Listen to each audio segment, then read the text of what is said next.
saveur divine. Cette bonne nouvelle du royaume sera prêchée dans le monde entier pour servir de témoignage à toutes les nations. Alors viendra la fin. Ce pain céleste vous est présenté par Immaculée Niraneza. Je vous salue, très chers amis, à l'écoute de cette émission Saveur divine. Que le bonheur et la grâce de notre Seigneur Jésus-Christ vous soient donnés de la part de mon Seigneur et mon Sauveur. Je remercie Dieu qui nous a gardés. J'espère que là où vous vous trouvez aussi, vous allez bien. En tout cas, c'est ma prière pour vous. Que Dieu nous fasse du bien ensemble, qu'il nous protège. Rendons-lui la grâce parce qu'il nous a gardés durant toute cette semaine écoulée. Nous sommes déjà vendredi. Comme vous savez, depuis lundi, nous avons eu ce thème qui nous dit « Allez dans toutes les nations pour faire des disciples ». En effet, chers amis, le christianisme est une religion qui invite tout le monde. Jésus-Christ nous a invités, nous a donné cette mission d'aller faire des disciples dans toutes les nations. Nous avons donc cet appel, chaque chrétien, chaque croyant, tout le monde qui a cru en Jésus-Christ a cette mission de ne pas garder ça pour lui ou elle, mais il est obligé d'aller répandre sa foi et d'amener des âmes à Christ. Ça, c'est une particularité pour le christianisme. En tout cas, je rends grâce à Dieu qui a fait que nous puissions être parmi ceux qui annoncent la bonne nouvelle, l'évangile de Christ. Alléluia. J'ai commencé en vous donnant quelques aspects théoriques. J'ai donné la définition d'un disciple. Puis nous avons expliqué pourquoi l'évangile est une bonne nouvelle. Et nous avons vu aussi qu'il y a les vérités fondamentales, les connaissances de base à avoir pour chaque croyant, chaque disciple de Jésus. Il y a des choses élémentaires qu'elle doit enseigner aux autres. Alors aujourd'hui, je continue, je termine la semaine. Je vous propose de lire dans Romains 10, 13 à 15. C'est l'apôtre Paul qui écrit et il s'adresse donc aux Romains. Au verset 13, il dira « Car quiconque invoquera le nom du Seigneur sera sauvé. » Comment donc invoqueront-ils celui en qui ils n'ont pas cru? Et comment croiront-ils en celui dont ils n'ont pas entendu parler? Et comment en entendront-ils parler s'il n'y a personne qui prêche? Et comment y aura-t-il des prédicateurs s'ils ne sont pas envoyés? Voilà une question que Paul se pose.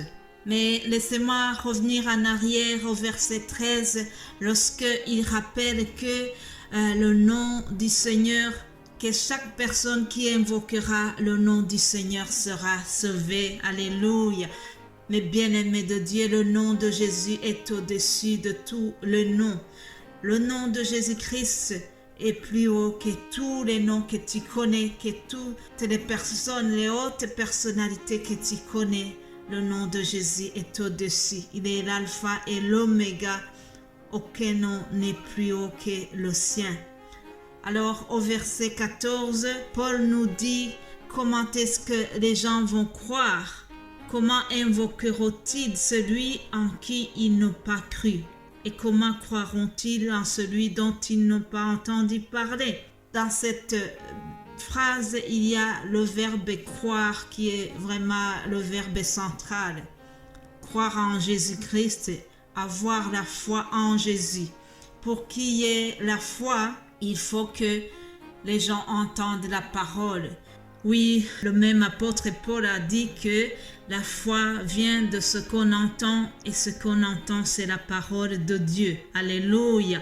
Et Paul a posé une question qui est vraiment centrale, aussi même d'actualité.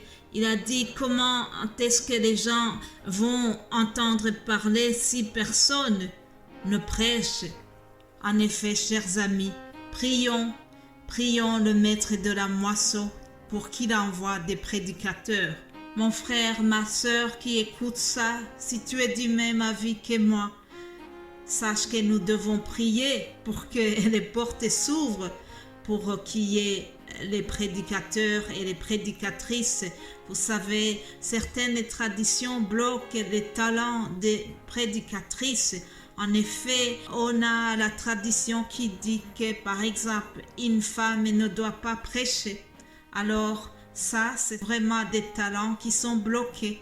Prions pour que Dieu change les mentalités et que nous ayons tous ce droit d'annoncer la parole avec beaucoup de liberté. Alors, au verset 15, Paul dira comment y aura-t-il des prédicateurs s'ils ne sont pas envoyés. Prions le maître qu'il envoie des ouvriers. En effet, la moisson est grande, mais les ouvriers sont très peu. En terminant cette semaine, je voudrais que nous retenions 2 choses importantes. Premièrement, c'est ce que je viens de dire. Prions pour que Jésus-Christ nous ouvre les portes de l'évangélisation. Deuxième chose, et c'est sur celle-là que je termine, il y a une clé importante pour faire les disciples. C'est le titre de cette vidéo. Lisons Matthieu 5, à partir du verset 13. Nous y voyons cette clé importante pour faire les disciples. Ce sont les paroles de Jésus-Christ. Il s'adressait à ses disciples. Il a dit, « Vous êtes le sel de la terre, mais si le sel perd sa saveur, avec quoi la lui rendra-t-on?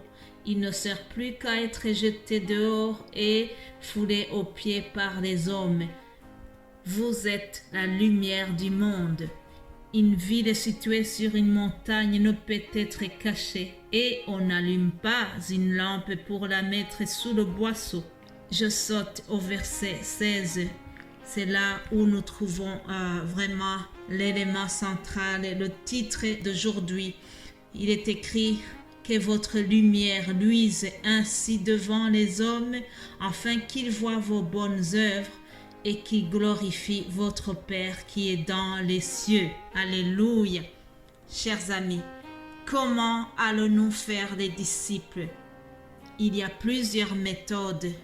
Jésus nous a donné une méthodologie et cette méthode d'avoir des bonnes œuvres, c'est vraiment une des meilleures méthodes pour attirer les autres à Christ. Que nos œuvres soient vraiment une lumière pour les autres. Que les gens regardent ce que nous faisons.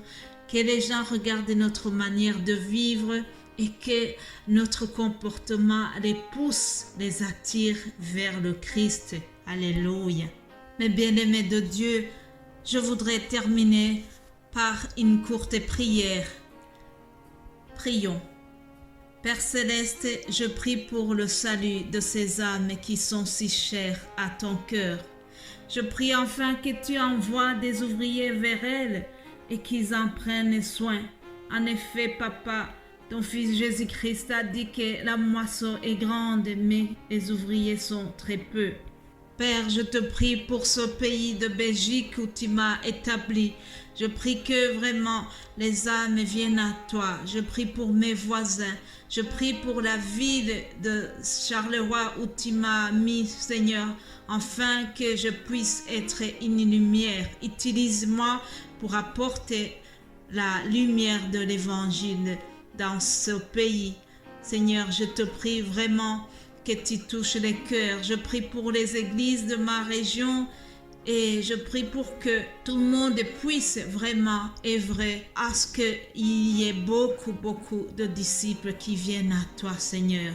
Seigneur, je te prie pour les pays en guerre, afin que tu apportes la paix. La paix de Dieu règne dans ces pays. Au nom de Jésus-Christ, nous avons prié. Amen. Amen.